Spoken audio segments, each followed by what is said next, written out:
This is FSN. Yeah, thanks very much, Ollie Barrett in Brussels there. It's been a lovely afternoon here in Salford and Greater Manchester.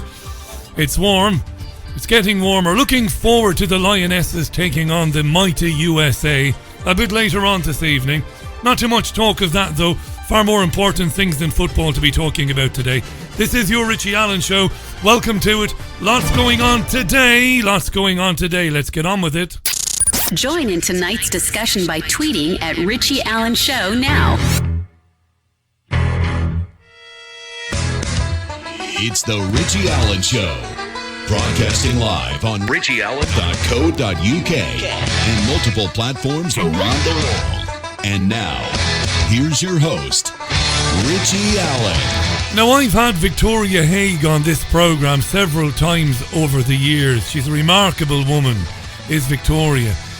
Back, 9-10 years ago, Vicky reported that her daughter had told her that she had been sexually abused by her father.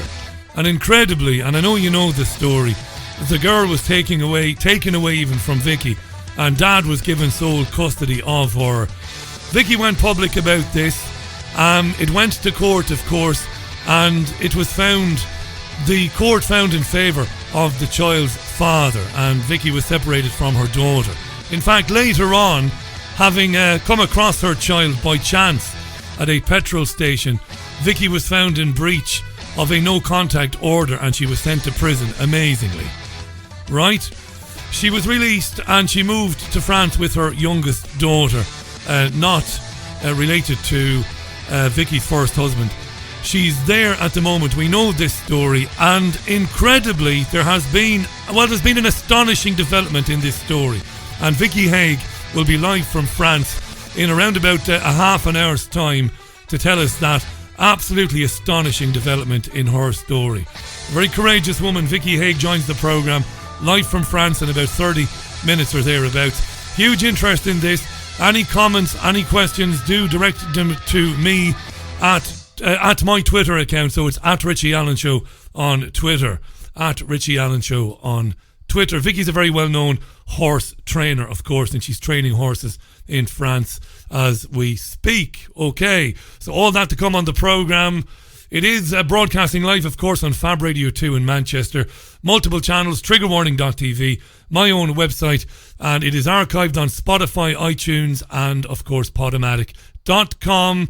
And I've been recommending the Truth Seeker app all week, and I want to give that a plug because it is an application you can download to your phone and you get automatic access to dozens of programs, independently produced programs, not mainstream media, but programs taking on issues not covered by the UK press, the US press, or the broadcast media. Okay? Vicky Haigh, don't miss that, coming up in about a half an hour. Sky News had a big breaking news story today. Sky was thrilled about this. This is one that I've covered a lot. It's a story about the climate. Do you want to hear it? Sky News today. Go on, let's have a listen. Hello, good afternoon, and we start this hour with some breaking news. And a new report is suggesting that heat waves across Europe are now more likely and could be more intense because of climate change. Well, it follows heat waves across Europe last week, of course, which saw record temperatures, with France peaking at 45.9 degrees Celsius. So let's try and get a little bit more detail on this. Sky Science correspondent Thomas Moore is here with me. Yeah, Thomas Moore is there with her. So heat waves that have sprung up around southern Europe are a result of climate change. Thomas Moore is Sky's science correspondent. He's the man responsible for the whole week of climate coverage last week on Sky. Thomas Moore says it's all settled, see. We, the CO2 creators, you and me, are causing climate change. So, Thomas, what is happening with the heat waves and attributing them to climate change? So this is a group of scientists from the World Weather Attribution Group. Now, they've looked at what happened last week. It's very much a rapid assessment of what's been going on. They're trying to give the public some kind of information of how climate change is affecting the extreme weather events we are seeing increasingly around the world now. What they are saying is that the heat wave, the record heat wave that we saw that affected much of Central Europe was at least 5 times and potentially potentially as more than 100 times more likely because the world is now much warmer because of the carbon dioxide that we're emitting as human beings.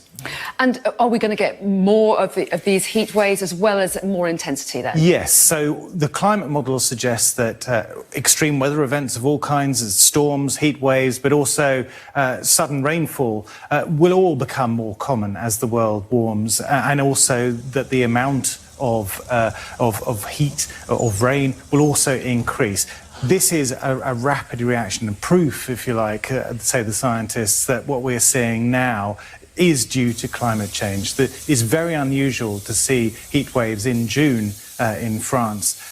Heat waves in June are not rare in France or in southern or central Europe. They're not. Liar, liar. Your britches be on fire, boy.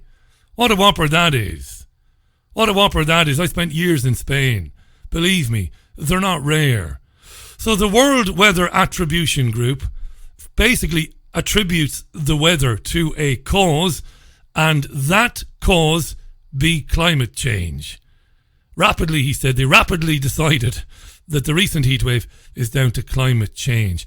And what did Thomas say about the sun and the rain and storms? What did he say? The climate model suggests that extreme weather events of all kinds, as storms, heat waves, but also sudden rainfall, will all become more common as the world warms, and also that the amount of heat, of rain, will also increase.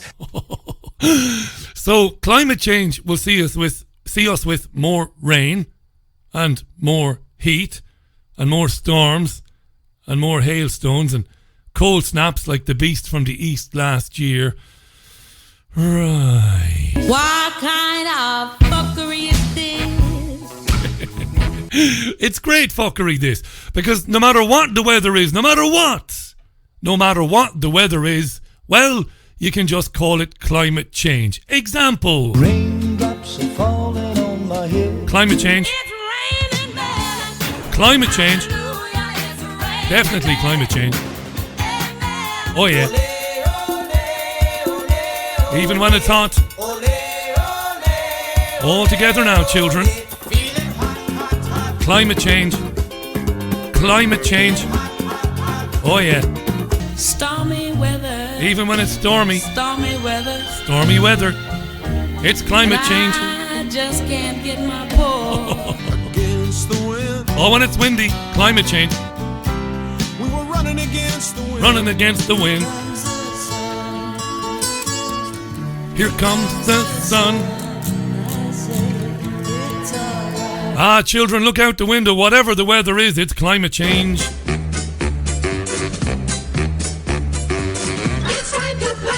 Yeah. Oh, I spent many years in commercial, mainstream, national media. I used to be that guy, Thomas Moore. I would just read that stuff out without having or giving a thought to the fact that I was humiliating myself. No matter what it looks like out there, it's climate change. Brexit Party MEPs turned their backs today during the European Union anthem, which is Beethoven's Ode to Joy. Lib Dem MEPs wore yellow Stop Brexit t-shirts, or bollocks to Brexit. This was the first day of the European Parliament. Strasbourg is where they were today. The Brexit Party MEPs turned their backs during Ode to Joy. Brexit Party leader Nigel Farage said his 29 MEPs were cheerfully defiant and made their presence felt. Even here's Farage speaking with Sky. Have we got that clip? Have we, Julian? Have we got that clip? Let's have a look. Farage speaking to Sky. What is disrespectful is to take the ancient nation states of Europe and, without asking anybody's permission, turn it into a country, because that's what the President of the Parliament called it this morning. I think that's really disgraceful, and I am not going to stand to attention for this anthem. No way. I'll show respect for any anthem of any other country in the world, but not a false creation like this. And I think we did the right thing. We did the right thing, said Nigel. They turned their back on the anthem. He makes a good point there, whatever you think of him. Right? You know I have no truck with any of them. The European Parliament President Antonio Tajani said, you stand for the anthem of another country, Farage. But that just compounded the point made by Farage. The European Union shouldn't be seen as, nor should it declare itself to be a country. Anyway, you heard from Farage there. Farage was validated also a little bit later on, because Sky News did have a debate between a Lib Dem member of European Parliament, Caroline Voden, and a Brexit MEP, a Brexit Party MEP, Lance Foreman. So the Lib Dems, Caroline Voden, and the Brexit Party's Lance Foreman were on Sky together, and it made for interesting listening. You will hear Caroline Voden declare the anthem a national anthem. So the difference between us is that the Brexit Party were turning their backs on Europe and disrespectfully turning their backs on the national anthem, whereas we are embracing Europe, and we have come back to Europe with 16 Liberal Democrat MEPs rather than one, which is a huge endorsement of our policies, and we came in with one strong, clear message, and the best way to do that silently for the cameras was to wear a T-shirt, and all our colleagues were thrilled to see us, and as we walked through into the Parliament, people were patting us on the back and they were clapping, and they were so thrilled to see us. You just said national anthem. It's not a national anthem. The EU is not a nation state. And that is wrong, and that is why we had to turn our back on it. It is not a nation. No one has voted for the EU to be a nation. Okay, it's not that. European anthem. European anthem. Fair enough. Yeah, but you did say national anthem. The European Union is meant, of course, to be a national state, supplanting its hegemony, its dictatorship in every sovereign country in Europe, removing sovereignty and destroying national parliamentary sovereignty in European countries. That's what it was always meant to be. From the get-go, a nation state. And Lance Foreman, again, whatever you think of the Brexit Party, is absolutely right. I made the point several times on this programme. Remainers, God love them, and many Brexiteers as well, they actually don't have any idea what the European project really is and where it's meant to go. It's not good. It isn't good. Quick roundup of the rest of the mainstream news stuff before we hear a little bit of snowflakery. A little bit of snowflakery on Sky News this morning. Before that, though, the BBC has published its annual report, hasn't it? Its financial report, hasn't it? I think it has. It's the BBC's annual report. And in it, for the first time, 3 women are among the BBC's top 10 earners. 3 women are in there.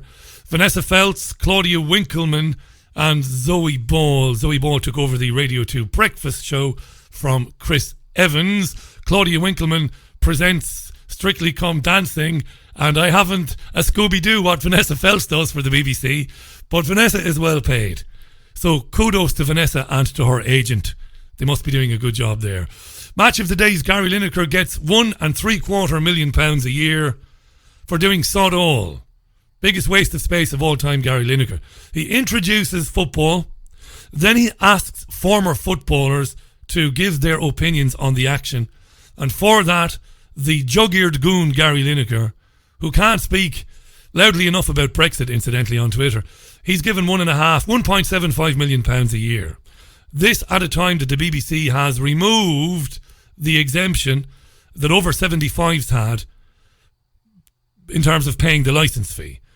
Right? They scrapped that. Now if you're over 75, you're means tested. So they're spending many, many, many millions of pounds of taxpayers' money paying very inflated salaries for presenters who are very unworthy of those salaries. Again, I certainly wasn't as well known as Gary Lineker or Zoe Ball, of course not, but I've worked in the industry to a decent standard, and never, as a music presenter, for example, as a music presenter, I never earned my wage. I never felt that I earned my inflated wage when I was playing one record after another, or CD, children, and talking briefly about those songs. But that's what it is, right? The British Bullshit Corporation, that's it today. 3 women are in there, all very well. This is apparently progress. Progress would be if there really did exist a meritocracy and people were paid according to their ability and what they can do with the time slot allocated to them. What can you do with that? Can you bring a big audience to it? Can you attract a big audience using your skill and your personality? That's how it should be, of course. But it isn't like that anymore. It's got nothing to do with men or women. gender pay gap nonsense. That's a big story. What else is going on? The Dalai Lama has apologised for his remarks about women. There you go. Last month, when speaking to the BBC, the Tibetan spiritual leader said any future female Dalai Lama should be attractive. What do you think, Dalai Lama?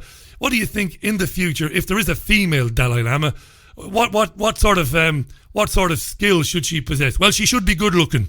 Number one, said the Dalai Lama. And he said he was deeply sorry for any hurt caused. Why is he apologising? Jesus, he's 84 years old. He's of his generation. Don't apologise for it. Leave him alone, the Dalai Lama. Right, let's have a bit of snowflakery before we talk about very serious matters with Victoria Haigh. Do you fancy a bit of snowflakery? Go on then. This is going to boil your piss. This is going to boil your piss, or gently bring it to a nice simmer. One or the other, right? 2 women were on Sky News breakfast this morning. Their names are Chelsea Kwache and Ore Ogunbiyi. They're 2 black women, 2 young black women. They're on Sky this morning because they've got a new book out called Taking Up Space. That's the book. It's called Taking Up Space. Now, they went to Cambridge University and they believe, as a minority in a predominantly white institution, that taking up space is indeed an act of resistance. So they wrote their book, Taking Up Space, as a manifesto for change for minority students of the future. Shall we hear some of their interview on Sky? Shall we? Let's hear it. The girls believe that access and attainment is important for minorities, and settling into university is racialised and gendered, or something like that. Yeah, access and attainment does definitely come up because that obviously does affect our experiences, but it's about everything in between as well, from trying to settle in and kind of the different ways in which we experience imposter syndrome as black women and the ways in which that is racialised and gendered. Yeah, so tell me about imposter syndrome. What was it like when you arrived? How did you feel? I think initially I thought I would be fine. I mean, I had been lucky enough to go to a private school and I just kind of thought that it wouldn't be too bad of a transition, but that wasn't the case. I think it was still quite a wake-up call. I still had to come to terms with just how much of a minority I was. And it was difficult for me to settle in. I think it took me longer than a lot of my white peers. I used to call my mum and say that if I died in my room, I don't know if there'd be anyone to come in and check on me. And not just because people weren't nice, but just I hadn't found my kind of people. Right, so you went to a private school and you thought the transition to Cambridge would be fine, but then you realised just how much of a minority you were, and you had to phone mummy every evening to tell mummy that if you die in your room, you probably won't be discovered. What kind of fuckery are you? Think of it, children. This generation will be taking care of us in our old age. Oh, Jesus. Do you want to hear a bit more of it? Let's hear the students again. God love them.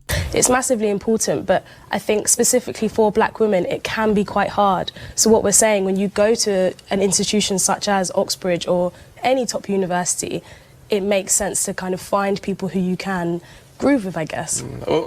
What did you see in terms of the... It's important to find people you can groove with. It's important. So Stephen Dixon is going to ask about racism now. The institutionalised racism with... what a loaded question that is. You've got a book to sell. Minority students at Cambridge. Tell us about the institutionalised racism that you saw there. Within the curriculum. I mean, stuff that, and to make it clear, that's stuff that people aren't viewing, that white people aren't viewing as being racist or in any... But it's history. White people don't view it as racist because it is your history. Good, bad and indifferent. It's history. It's what happened. So you can't just ignore it or airbrush it, pretend it didn't happen, right? Shape or form, but actually you're relating to it in a different way. Yeah, of course. And I think for us, we almost found very personal ways to kind of challenge that. So there is a big movement happening on campus already. So decolonise the curriculum. And that's not just in terms of the content, but the ways in which knowledge is produced and the way that essentially the way that it's taught. So again, in Taking Up Space, we talk a lot about that and how when we talk about institutionalised racism, we can't just see it as the university, for example. We have to have a complex picture and understand that at places like Oxbridge, you have a collegiate system, for example. You have departments. So looking again, what areas are being more progressive and more proactive than others. All right, what is it that you want this book to achieve, to change? I think that we hope that Taking Up Space creates a sense of urgency. And makes people realise just how difficult some of our experiences are. But why should anybody give a shit just how difficult your experiences are? You're at Cambridge University. You're obviously smart, at least by the way Cambridge measures intelligence. So you're there. But you want people to believe it's institutionally racist. And you want to make it more progressive. But you're the minority, aren't you? You're in the minority. And usually the way life works is that the majority rules. So if Cambridge has decades, nay, centuries of methodology in teaching and in training and in looking at history in taking history in context in the way that it does, whether that be colonial history or any other aspect of history, you either get on with it or you go and get an education somewhere else. But of course the presenters don't put this point to the young snowflakes. Black students have been at the forefront of fighting for these issues for so long, but we need to call everyone else into the conversation. I think we need to make everyone else realise what role they have to play in changing this. What role they have to play. See, we're the minority. We're going to tell you what you have to do, and you're going to do it whether you like it or not. That's teachers and making sure that they are letting black girls have high aspirations and not hampering their dreams before they've even had them. Whether that's lecturers in terms of giving us space to explore our interests that might not be on the curriculum and supporting us where they can. Giving us the space to explore things that are not on the curriculum. But you're not banned when you're at university. I was stupid enough to go to university twice. You're not precluded from reading whatever you want to read in the library or outside the campus or in any library or any other university campus. What is it they want, these people? And by these people, I don't mean these young black women. I mean younger people in general. What is it they want? And what it is they want, and it's pretty spooky, is they want to be allowed to navigate life, to traverse this magical and frustrating and scary sometimes experience. They want to traverse it, to navigate it entirely on their own terms. This is acute narcissistic personality disorder, and the young are afflicted by it in increasingly large numbers. We will tell you the way we want things done, and the way we expect you to speak to us, and the way we expect to be treated, and you'll just do it, lest you be called a racist or a misogynist or a bigot or whatever the hell. Quite insane, that. And at the end of that conversation, the presenter, Stephen Dixon, said, "You're two remarkable, brave and very courageous young women." Instead of basically, well, I'm not going to say it, 26 and a half minutes it is past the hour. These people, and by these people I mean young people, these are the people who are going to be in charge someday. Right? Doesn't bode well, does it? Doesn't bode well. Gail says, shouldn't she be too busy with exams and work to be bothered about this kind of stuff? My adopted son has been busy finishing work and sorting out a place to live next year. Good stuff. Jason says they were also moaning about there not being appropriate hair care products too. Given there's probably less working class white guys from the back streets of Barnsley at Cambridge Uni, would they moan about there not being enough Tetley tea? Good stuff, Jason. David says, tuned to... I can't understand that. I'm not going to read that, David. Maybe it'll make sense if I get to read it in a minute. Hi to Faisal. Did she just say she'd been to pirate school? No, she said she was at private school. So she's done well. Her parents have done well. Not a lot to be complaining about, I would have said. Laurie says, over, under, on... when we have to start calling history her story. Yeah, eventually. Maybe eventually. Right. I'm going to take some music. Going to leave the news for there. Plenty more on maybe a little bit later on. But in the meantime, we're going to get Victoria Haigh back on the programme. While I do that, I'm going to take some music. This is Donna Summer and a song called State of Independence. This is the Richie Allen Show. Welcome to it. 28 minutes past the hour for July 2nd. It's Tuesday. Hey, it is Tuesday. This is Europe's most listened to independent radio show on Fab Radio 2, triggerwarning.tv, my website, TuneIn Radio, and many other places.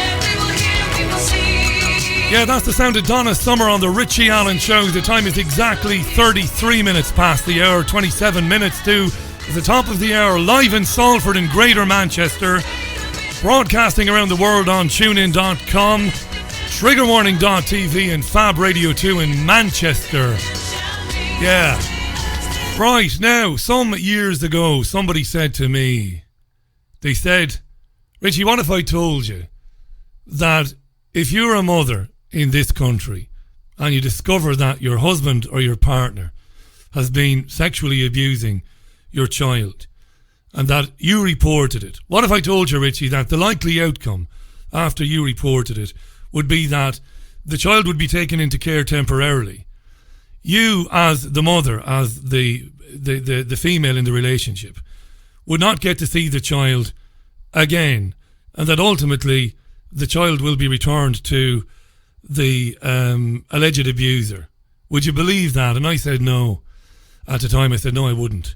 And around about that time I was being contacted by people around the country telling me even that tens of thousands of children were being taken into care, many of them because of the situation I just outlined, but thousands more because of something called risk of future emotional harm. The notion that because of some personal health issue the mum might have, you know, because of maybe a former boyfriend, because of maybe former illness, a child would be taken away and put into care and the life of the parents would be destroyed. Again, I had no idea any of that was going on.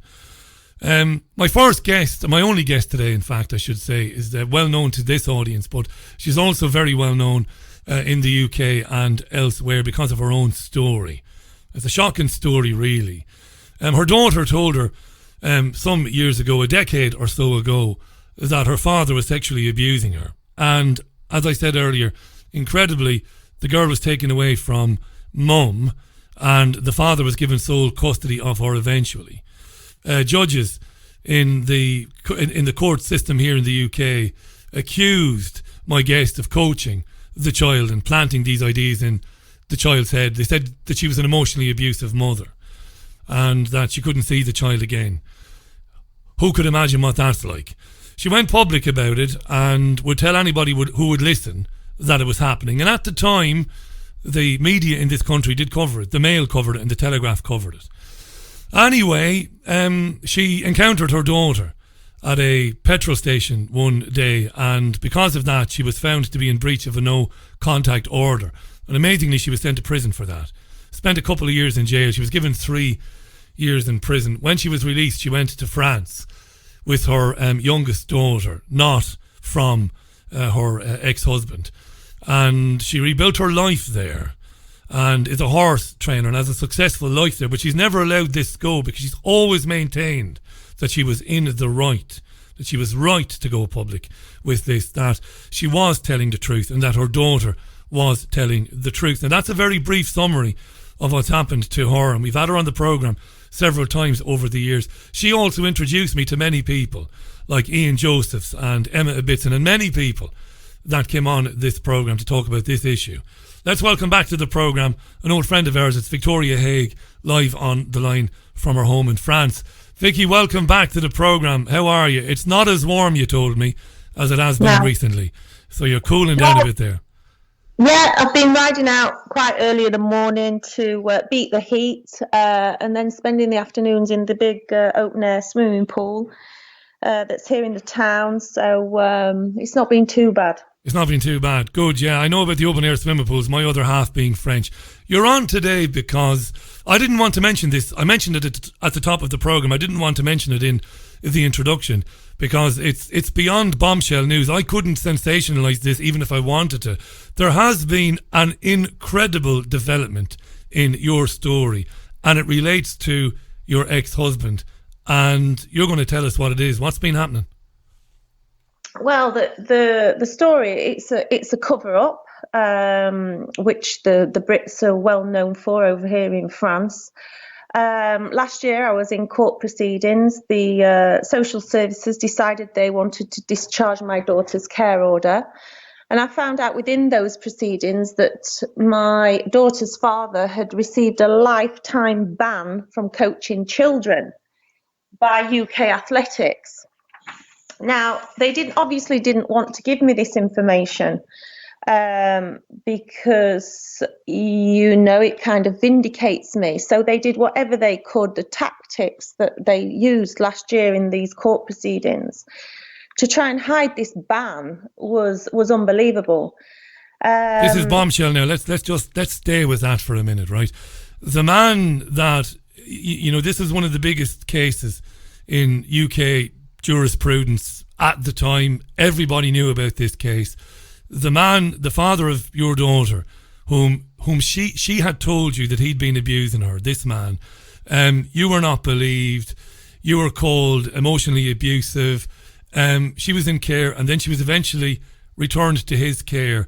You discovered last year, because you've never let this go, we'll talk about the discharge order in a minute, but you learned that UK Athletics had given him a ban forever from coaching athletics to girls. This is extraordinary. Why? Because of what? What happened that led to that ban? He was sexually grooming a pupil that had only just joined the club. And he was the coach, which could be a criminal offence. I'm not quite sure why the girl or her family didn't prosecute him, but they could have done. But I did find out it was the same police officer that interviewed my daughter that was involved. So maybe she might have swayed the young girl not to prosecute, because it seems that they draft in the same old team if they want to cover something up. Now, I can understand why you think that, but we don't know that to be true. Look, I'm not going to give you any stick for that, because I think if I was in your situation, I would say the same thing, but we don't know that to be true. But it is kind of unusual. So you're saying the female police officer who interviewed your daughter after she made the allegations about her dad was actually involved in this case against your ex-husband, where he was grooming a young girl. That's very strange. It's a weird coincidence, that. It's a weird coincidence, yes. It's a very weird coincidence. So what happened, this girl, it triggered what they call a LADO, which is a local authority designated officer. The girl told her school, and the school, it went to the highest level of investigations, because when it's a sexual offence against a child, it's within 24 hours. It goes to the highest level. There was a big tribunal in UK Athletics. It's the most serious ban that you can have. And what I found out, he's not allowed to be alone with anyone under 18 that's a UK athlete. He's not allowed to contact them on social media. He's not allowed to attend events where there's under 18s there. He's a danger to children. So How long after this happened did you hear about it? So he's given this ban, and then when was this, and when did you find out? Well, in 2014, I received another 3-year no contact order slammed on me, which meant I couldn't get in touch with my daughter for another 3 years. That was in 2014. In 2015, less than 12 months later, he committed these offences against this girl. In 2015, and you heard about it 3 years later? Last year. I heard about it last year. They managed to cover it up. His wife, who he married in the February, he committed the crimes in the March. He'd been married less than a month. His wife didn't know. My daughter didn't know. The school don't know where my daughter goes. Nobody. I mean, although it went to the highest level, they managed to keep this covered up. It's an absolute disgrace because they should have whipped my daughter out of his care. They should have held their hands up. They should have apologised. They should have given me my daughter back. She's had another 4 years of Stockholm syndrome treatment from all these buffoons. And, I'm really confused here. So when he was found to be grooming a child, they didn't take your daughter out of his care. They didn't do that. No, they didn't. And not only that, they didn't tell me. Now, I hold parental responsibility of my child. Any investigation on that involves my child, I should know about it. UK Athletics should have told me. Has anybody given you any explanation, Vicky, as to why you weren't told? Well, of course. Well, no, because they didn't want me to know. They've erased me out of my daughter's life. They've erased me as if I don't exist. My daughter's been completely alienated. They took my daughter from me because they said I was going to alienate her from her father. And he did this huge thing in the Daily Mail where he hadn't seen his daughter for 100 days. I haven't seen her for 9 years. This is bombshell stuff, this is. Can I ask you this? Because I know you've done a lot of research on many other cases. When would it be the norm, if we leave your daughter aside for a minute, if a man is found to be grooming a young girl who is not a relative, maybe through school or through, I don't know, the Scouts or whatever, right? Would it be the norm to remove his own children from his care because of that? I don't know, you see. I'm scratching my head here. It's an interesting one, that. The thing was, because my child was on a care order, the council shared parental responsibility. Now, what they should have done is, number one, tell me, because I also share parental responsibility. And number two, they should have done something to safeguard not only my child, but other children. They didn't tell the school. You know, these kids could be sleeping over at his house. They didn't tell anybody. They buried it. They covered it up. They minimalised it. They said it was nothing. Because in the hearing last year, I mean, I tell you what. This is. You went to a hearing last year and you believed that the care order was going to be discharged. So that would have been a good thing, because if they discharge the care order, you get to be reunited with your daughter, right? Well, no. It was, I tell you, it was a sick comedy show. They pulled every trick in the book. It was like the Mad Hatter's Tea Party in that courtroom last year. The judge was covering up. They were trying to non-disclose everything. They wouldn't give me any documents. They wouldn't let me put my documents, my evidence on the bundle. You know, they did every trick in the book to break me. But I carried on, I plugged on, and I got disclosure, and I found that my daughter had been in hospital last May with a life-threatening condition, and nobody bothered to tell me. She had sepsis. She could have died, and nobody told me. This is kind of unconscionable, really, that they wouldn't tell you. And again, the question is, does anybody ever explain to you why you haven't been told about that? I mean, your obvious question is, my daughter's got sepsis, she's unwell and potentially extremely unwell. Why am I not being told? You ask that, but they don't give you an answer. Well, I said to the social worker and her boss, I said, what would happen to me if she would have died? Yeah. She said, what would have happened to us if she would have died? And I'm like, well, what on earth? You know, I mean, it's like all they care about is protecting themselves. They don't want to be sued. They don't give a toss about children. There's no child protection system in the UK, and I've been saying that for years. They are out there to make money on children, use them as a commodity, and cover everything up. You believe ultimately, and we've spoken about this before, that one of the reasons, I mean, if you take your case on its merits, you made this complaint because your daughter told you what had happened. You were accused of emotional abuse, it went terribly badly for you. He was giving care ultimately of your daughter, and you've tried and you've never given up, and you've been amazing in your persistence to get justice for yourself and for your daughter, and you've carried on. And then you learn last year that he has been banned by UK Athletics, which is a major sporting organisation, and they've banned him from contacting anybody, or to be around any child under 18 because he was found to be grooming a young girl. This is bombshell news. This, and what's even more bombshell is that Doncaster local authority asked UK Athletics not to publish the ban. How do you know this now? This is important. How do you know they were asked not to publish the ban? Because it was a social worker under oath last year. Because I was questioning her, and I asked why UK Athletics didn't publish the ban, and she said because we asked them to not publish the ban. So I said, and why did you ask them to do that?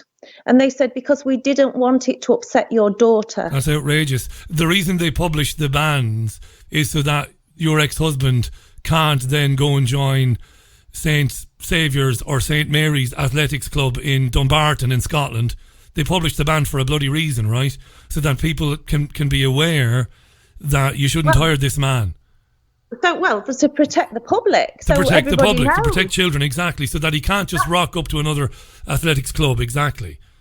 Wow. So they banned him, but nobody knows.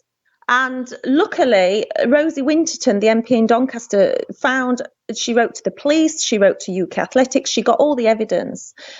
She did a great job. I really relied on her, and I think she's doing a really good job.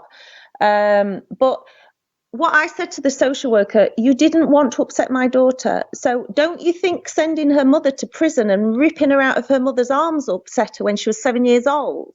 You didn't care about upsetting her then. No, and again, you don't get any answers. Let me just remind our listeners, Vicky Haigh is on the line. I know that most of you know who Vicky is, national media attention, of course, a decade ago, after her daughter confided in Vicky that she'd been abused by her dad. And when it was reported, it went terribly wrong for Vicky. She was accused of being emotionally abusive, of coaching the child and everything, a dreadful thing. Ended up in prison for breaching a no-contact order. Horrendous. I can't imagine it, Vicky. Eventually somebody will make a film about it. I'm convinced of it. And even then people won't believe it. Vicky went to France with her youngest daughter, not from her ex-husband, has rebuilt her life there, successful horse trainer, and has a good life there and is in a very good relationship, I understand. But this is a cloud hanging over you. And your daughter, we will not, of course, mention your daughter's name. She's very soon, Vicky, she's going to be able to make her own decisions, right? This is important as well. She is, but the problem with children, and this is what this system relies upon, you see, they know that these children are going to be alienated and Stockholmed. Stockholm syndrome, where you have empathy with your abuser, and you don't, it's a serious, deep mental thing. So, I live in hope every day that she's going to call me, but it's unlikely to happen, which I've kind of accepted. But you see, the problem is as well, for the last 9 years, she's been told you can't, I'm dangerous. I've abandoned her. Even the barrister Carolyn Ford from St John's Chambers, who's the barrister for the local authority, she's had false defamatory information on her website I only found out last year. She's had on there, and I've made her take it down, and she's taken it down. She said I was in prison for attempted abduction. So my daughter thinks I'm some kind of lunatic, and all that she's been hearing from social workers and her father is that I'm a bad person. You can't control what it is, of course, that she's been hearing in the last 9 years, but she will know that her father has just had this. I mean, this is a bombshell, that he's been banned by UK Athletics from contacting or having contact with minors because of grooming. She must know that, I mean, she'll be Well, 15, 16 years old now. She only knows that because I made the social workers tell her. She didn't know that, no, until last year. And so, but, you know, they minimalised it. They said to me, oh, it was nothing. And I'm like, well, you know, when Rosie Winterton started investigating, it's nothing. Of course, it's very serious. I mean, who would want their young girl to be anywhere near this guy? Do you have any idea? I don't want to get into any graphic details, but do you have any idea how the grooming took place? Was it text messages? It was text messages. They were disgusting. They were disgraceful. And this poor girl, she must have been scared to death. He was. I don't want exact words now. This is, you know, time of day, and there will be children listening. Were the text messages sexually suggestive, and were they using? Yes, they were. He was on his bed when he was sending them. Pictures. He mentioned he was hot, and he wanted to know what was under her black dress and her body, and he mentioned her body parts, and But that's a crime. I mean, that is, on the statute, that's a crime. That's a very grave, a very serious crime. That you'd have to ask the question, why didn't the family? I've not been lucky enough to have any children, please God, someday. I would imagine that every mum and dad would first of all want to wring the neck of the guy sending the messages, but you would want to see the guy punished for it. I mean, that's a very serious crime, sending sexually suggestive text to a minor. I'm staggered that he hasn't been arrested and charged and sent to trial for it. He was in a position of trust as well, because he was the coach of the child, so it makes it even worse. But you know, because he's been allowed to get away with everything so far, I'm sure that there's probably other victims as well. And I if anybody's listening, I would, you know, I'd really welcome the other victims to come forward, because we don't know that. We don't know that to be true. But again, I understand why you're saying it. I understand offenders typically have done it before they were caught. Typically, it doesn't mean that your ex-husband did it. I certainly wouldn't make any excuses for him. But just in the interest of him not being here to defend himself. But this is massive news. This, I mean, the national media reported that you were a mad woman who coerced your child into making false allegations against her dad. And this is massive. So the question begs to be asked, have you made this information available to the media, and have you had any response? Well, I'm in talks with media at the moment. Okay. So we're waiting for certain lines of the media to come back to me. Well, let's hope they do. Let's give them the benefit of the doubt. They should do, because they reported on this at every stage. They reported on you being jailed. They reported on everything else. So they have a duty, and let's hope they will. Let's give them the benefit of the doubt. They should publish the fact that he has been banned for grooming. It is a fact, and it should be reported. But let's wait and see. I know you want to give them a chance to do that, right? Yeah, I mean, I was on French TV in April. There's a couple of directors over here that did a programme a couple of years ago of Britain's stolen children, Les Enfants Volés d'Angleterre, and they got recommissioned to do another one. So they did Britain's Lost Children, and I've met them a couple of times, and they asked me to go on the programme. After the programme was shown, they have a panel. So I went on French TV, and you know, it's a huge channel over here. It's national TV, and you know, I was telling the French people about the ban and everything. So the French, they cannot believe what's going on over there. You know, it's been in Paris Match, the story of the stolen children, social services, and all the women that are fleeing over into France pregnant because they don't want their children taken at birth. And, you know, the French just can't believe it, you know. Of course they can't believe it. Any right-minded person would struggle to comprehend what's happened to you, not just to you, but to other women. But we're going to focus on you. For I know you want to have a few words about a mutual friend of ours, Samantha, a bit later on. You might want to say something about Samantha. But before we get into that, Victoria Haigh is our guest. It's the Richie Allen Show live, of course, on Fab Radio 2 here in Manchester, multiple other platforms, approaching 2.5 minutes to the top of the hour. This is truly startling stuff. And you think that the reason they want to keep it quiet, that your ex-husband has been found grooming a young girl, you believe it's because if this is acknowledged publicly, there might be a absolute outcry for a inquiry, and that inquiry would overturn lots and lots of stones, and there are a lot of people that want to protect their own interests. This would be devastating for the establishment. That's why you believe they are trying to keep it quiet about your ex-husband. Well, absolutely. Yeah. I mean, it could open up a real can of worms, couldn't it? Because I'm the European spokesperson for the Women's Coalition. And just in America this year alone, there's 200,000 women that have had their children taken from them and given to the father. So I don't know what the figures are in England, but it's the system. The system is to empower the men, whether they're abusive or not, whether they're abusing the children, abusing the wife or not.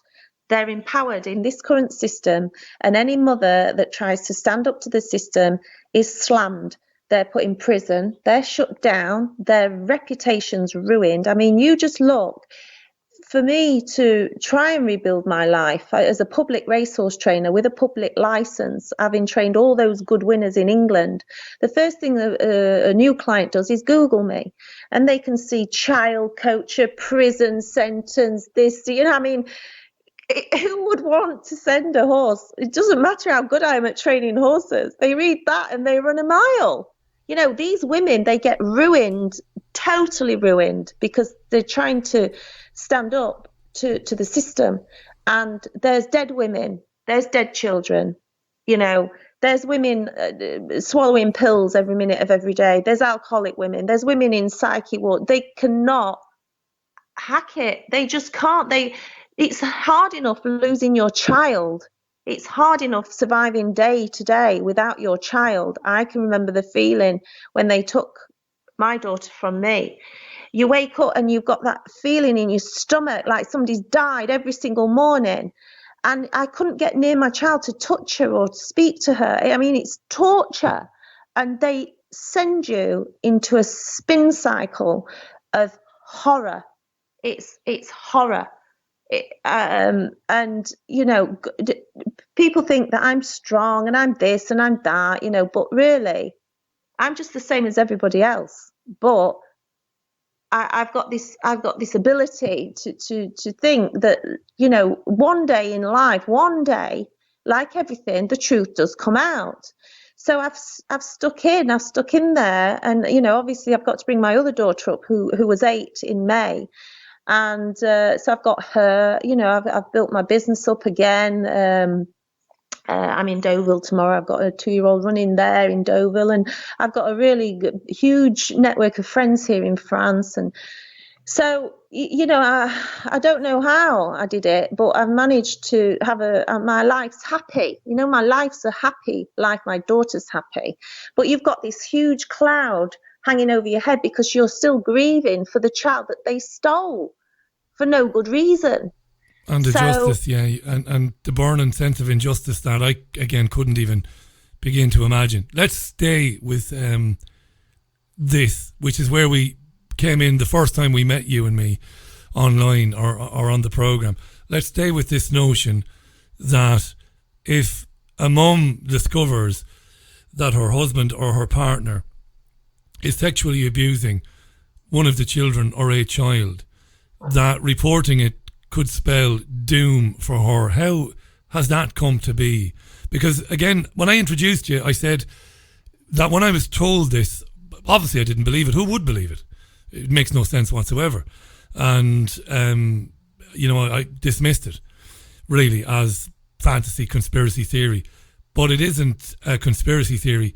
It happens more often than not that mum, having blown the whistle on the abuse as described to her by the child, ends up alienated and out of the child's life. How has that come to be? Nobody's done more research on this than you. So can you explain that to our listeners who'll be shaking their head? Well, the family court, look at the judges that are in there. We've got a petition on the judges. They don't, like MPs, they don't have to disclose anything about their life. We've got Lord Justice Fulford, that was one of the founder members of PI, which is the Paedophile Information Exchange. He's a very senior judge in the UK, in the Civil and Family Court.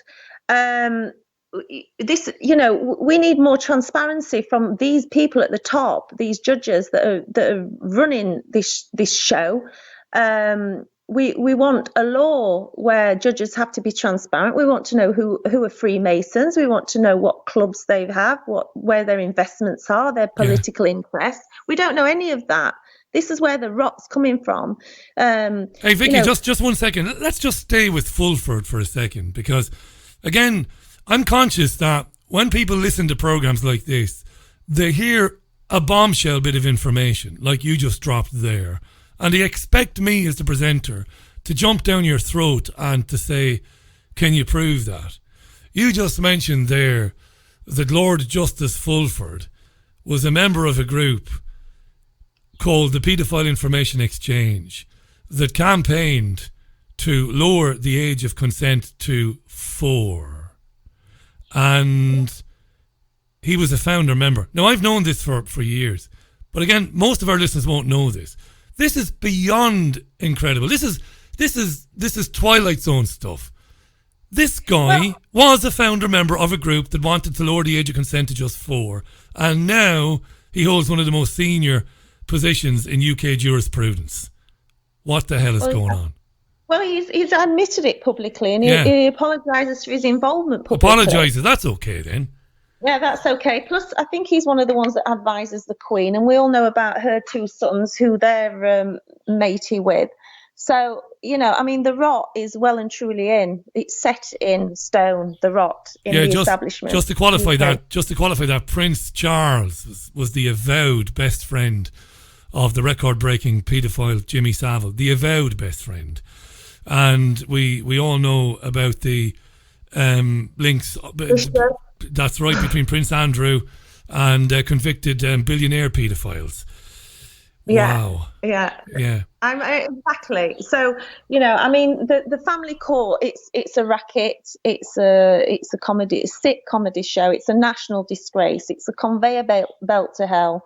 And those doors in every single family court in that country need to be closed shut, because there's nothing that anybody can do to save it. It's dysfunctional. It's rotten to the core. It's all secret. We don't know where these judges' directorships, investments, nothing's transparent. And anybody like me that tries to stand up and expose anything, we get slammed in prison. So we need this petition on judges to get through. We need to start and make sure that there's a law, that we know exactly what they're all up to. Because the public are at extreme risk. And they're oblivious.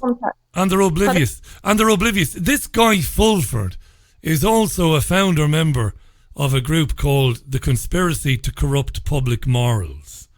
This is a sick bastard, excuse my language, right? Anybody who thinks it's okay to lower the age of consent to 4 has no business sitting in judgment on you or me or anybody else. And he's one of the most senior judges in the Court of Appeal. Come on. Holy God, huh? Yeah, I've just had that information given to me. He was a founder member of the group, the Conspiracy to Corrupt Public Morals, which came into being in the 1970s.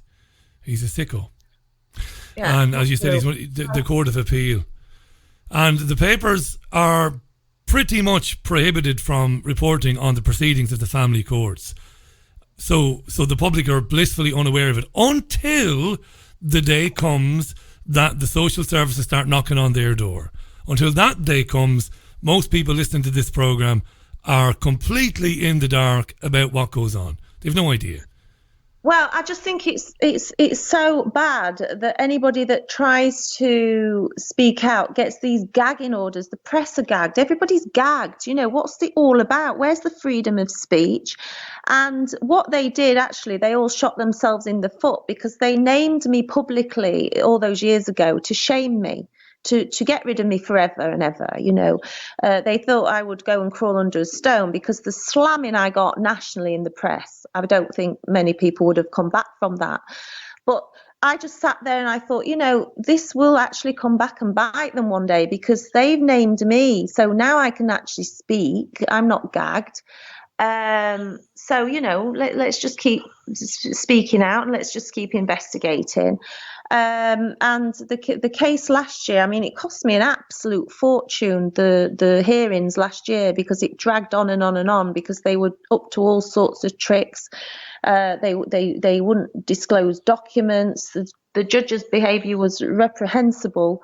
Due process was not followed. Procedure was not followed. Court rules and laws were broken and breached at every hearing.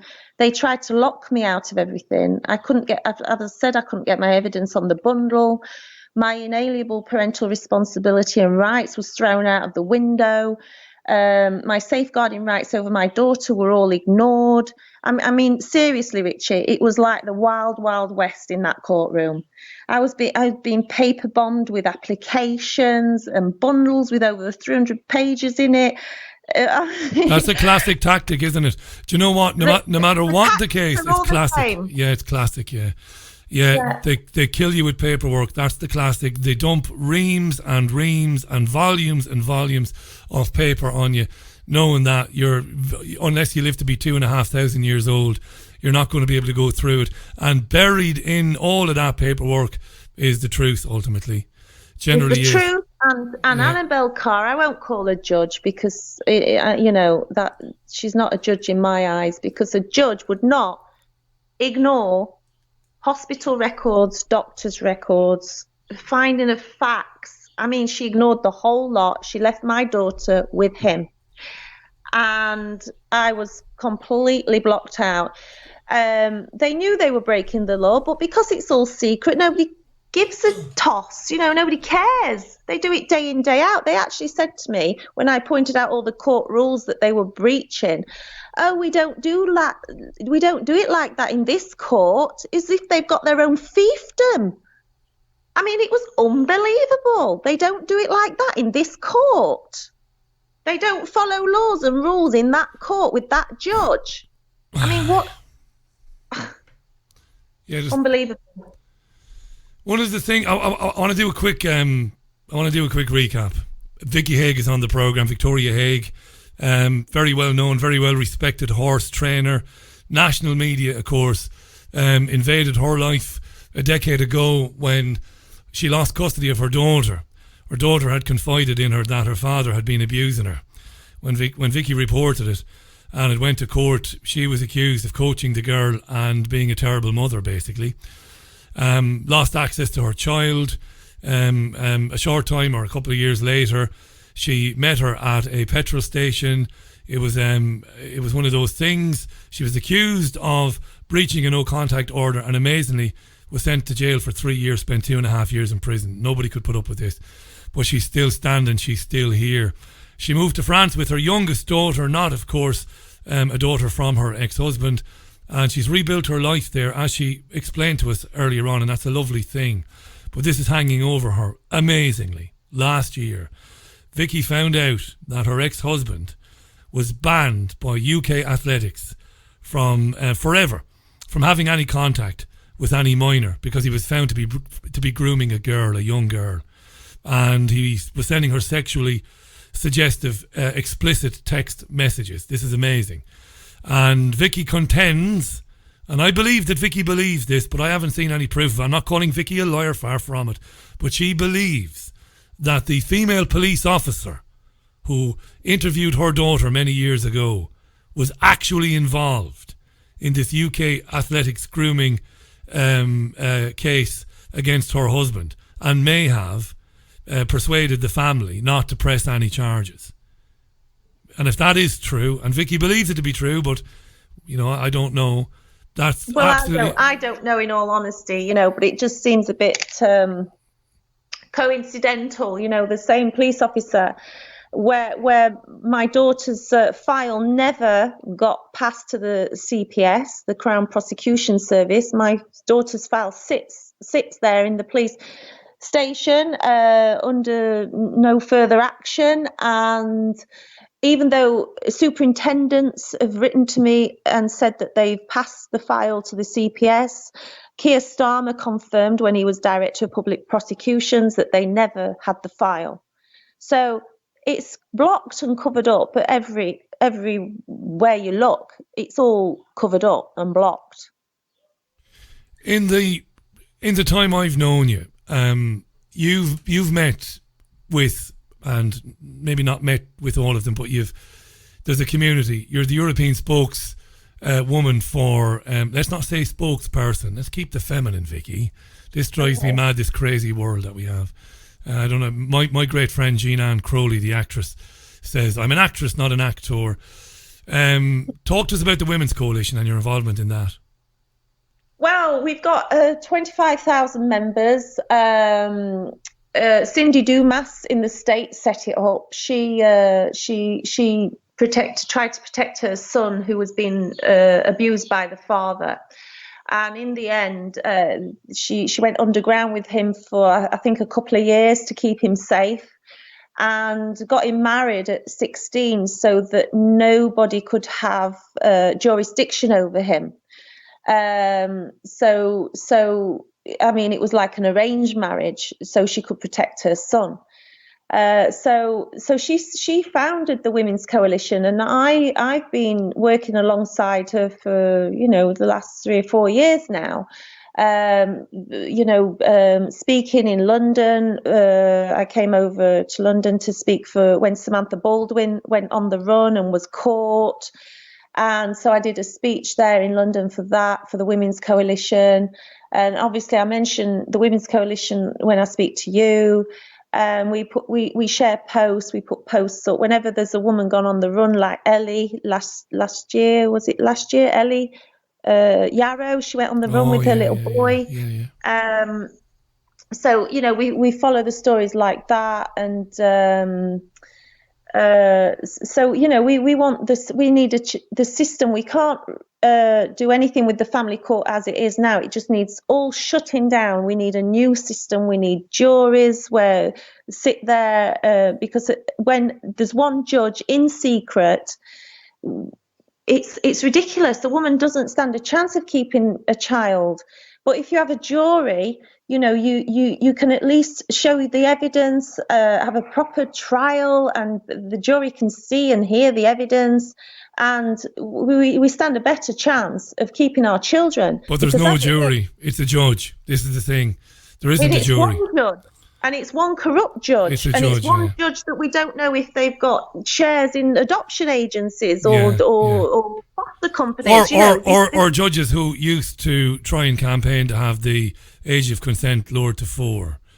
Exactly. I mean, it's not even a joke, is it?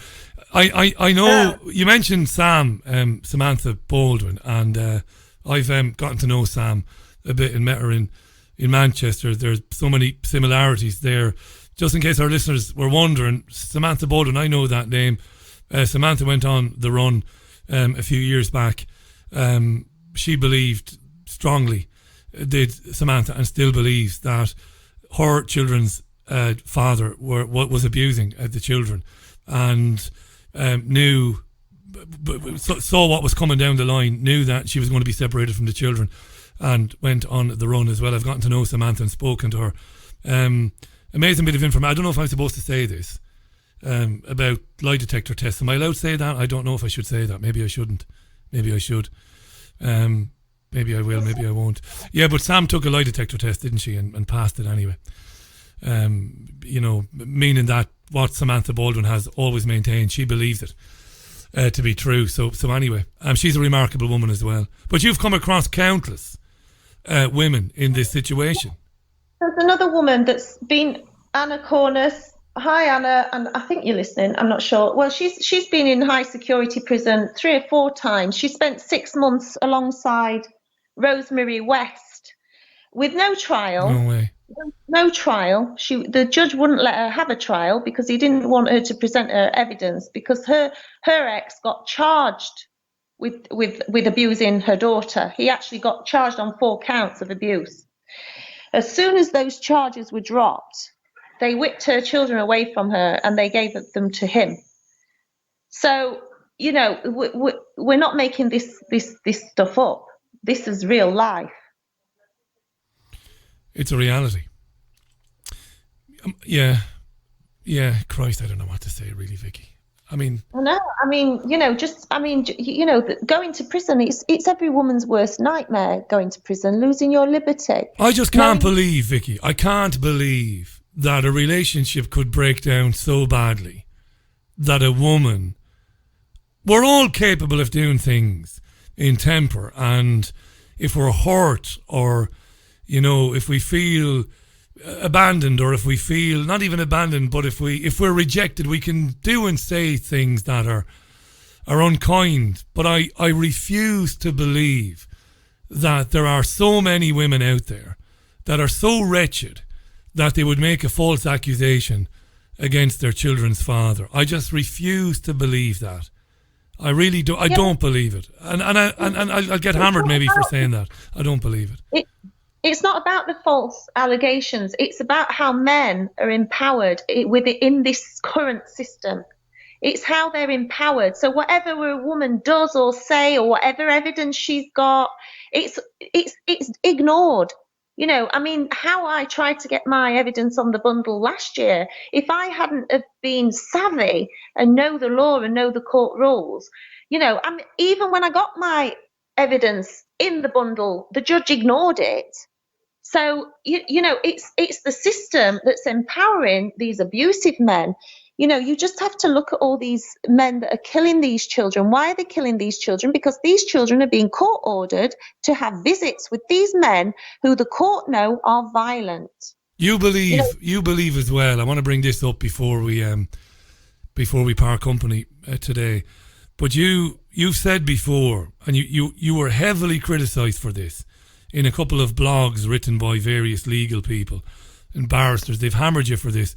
They've said that you've claimed that what's going on is it's like some Hammer House of horror, crazy, horrible, evil situation. You think that the family courts, that it's deliberate, that they are deliberately enabling some sort of paedophile ring. That because so many children end up in another abusive situation. So a child is taken out of a situation where abuse has been alleged, and the child is then sent into foster care or sent into temporary care. And you and I know in many cases, the child, in many, not in all, but in many cases, the child will be abused again. And you think that's no coincidence. You think it might be feeding a paedophile industry of some sort. Well, because it's so secret, and because there's no transparency, and because no laws are followed, and because there's no child protection followed, it's easy to do that because they can get away with it. So when you know you can get away with something, and if you're that way inclined, you can do it. You know, I'm quite sure that if Jimmy Savile walked down the street in Leeds and said, I want that child, it would be like taking candy from a baby to go and get that child. Because the social services go around, they knock on the door, they say, oh, we've heard that you're abusing your child. Secret family court hearing, care order, away you go. But you know now, you are, and I'm certainly not, coddling you. You're a very smart woman. You're very articulate. You know that the vast majority of our listeners will say, absolutely not, bullshit, Vicky. They'll say, no way can people, or powerful people, order children. Make like a menu. I'll have that child. And then social services will willingly go along with taking that child into care. Many of our listeners will say, absolutely not, they will say. Well, let's just say this. I've got 2 children. I've got my daughter in England that was living with me until she was 6, happily, never had involvement from social services because, I was a successful trainer, had a nice life, international holidays, all that sort of stuff. So they managed to take that child. So when I was pregnant again, I had to flee to Ireland because there was no way I could have stopped the social services not removing my second baby at birth. I could not stop that. And John Hemming, who was an MP at the time, Annie and Joseph, they said, you've got to get out of the country. So when I was 37 weeks pregnant, I got in my car and I drove over to Ireland. You can't stop it. So they can do what they want because the judges are just there to stamp the orders on the social services that go in, because don't forget, the local authorities are the judges and all the social services. It's so huge, the money, and the judges get paid for how many hearings they sit at, and they just rubber stamp whatever the local authority wants because that's their biggest client, and they don't even, half the time look at anything. So I'm not saying that I'm saying it could happen because there's no checks and balances on this current system as it is. The system because is everything's in secret. The system No is sick, pressure allowed. Vicky. It's sick. And there was a case, not directly a forced adoption case, but there was a disgusting case that nearly ended in a terrible tragedy a couple of weeks ago. A mid-20s Nigerian girl with a mother who's a midwife, believe it or not, and a mother who's a Christian woman. The 20-something-year-old girl has a learning disability. And a female judge, made an order in this country that she be forced to terminate the pregnancy. I don't know if you came across that story. Oh. Was forced, this is 2 weeks ago, on a Friday. And the reason the judge did this on a Friday, this is sick, because they know that if they make rulings like this on a Friday, they think it'll get lost in the weekend news cycle, and by Monday nobody will know about it. But a Catholic bishop in London, and a number of concerned citizens went absolutely batshit crazy, because the grandmother of good character and a midwife, amazingly, and a young woman still, said, my daughter wants the baby. We'll look after the baby because we look after our daughter as well. We'll make sure the baby is brought up. Everything will be hunky-dory. And the judge said no. The judge said no, she must have a termination by law. Anyway, on the Tuesday, last week in fact, there was an appeal, an emergency appeal, and the original decision was overturned. And it was declared that the woman with the learning disability has every right to have the baby and the grandparents to bring it up. The question is, how do you get to a position where the first judge could say, no, I'm not having it, I'm going to insist on a termination? That's eugenics. That's like Nazi Germany stuff. And that happened in the UK. So when Vicky is talking about children being pinpointed and ordered, tailor-made for forced adoption, don't dismiss it as a flight to fancy by a woman who's been through the mill. We live in a country where a judge can tell a woman, you will have an abortion against your will. We live in a lunatic asylum, and people need to start waking up to it. You also live in a country where an Italian woman came over to do a 2-week course with was it Ryanair or something? Yeah, that's right. She was pregnant and she was bipolar, but she couldn't take a medication because she was pregnant, and she had an incident of whatever happens with bipolar, and they carted her off to hospital and kept her there for several weeks, and then one morning they wouldn't give her breakfast, and then the next thing she's had a needle in her arm, and then the next thing she's woken up and they've done a cesarean and they've taken her baby. Took the baby, I remember it well. She had a manic episode of bipolar where she was very running around, and I've a couple of good friends, believe it or not, 2 friends in my life that have dealt with bipolar disorder, so I know what happened to that woman. She was on the manic side of it, running around, talking incessantly, waving her hands, very excitable. Induced her while she was unconscious and took her child. This is Nazi Germany. That went into 56 different countries, that story, because Christopher Booker reported on it at the time, and he told me it went into 56 different countries.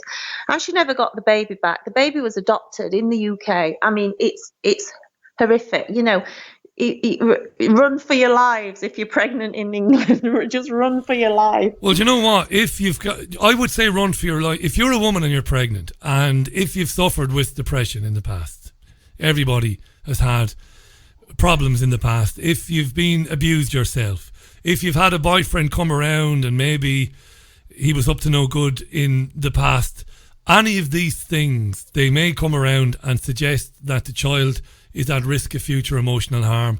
And Vicky is not being dramatic. They could very well say, well, maybe it's in the best interest if we take the child away. This is serious stuff, this. You introduced me to Ian Joseph. It was you who put him on the programme. And the work he's done in helping women get away from it and avoid it. And like I said to you today, and I'll say it again, we've often spoken about it, my fiancé and me. What would we do, you know? It's crazy. Vicky Haigh is our guest. We've got about 3 or 4 minutes left on this.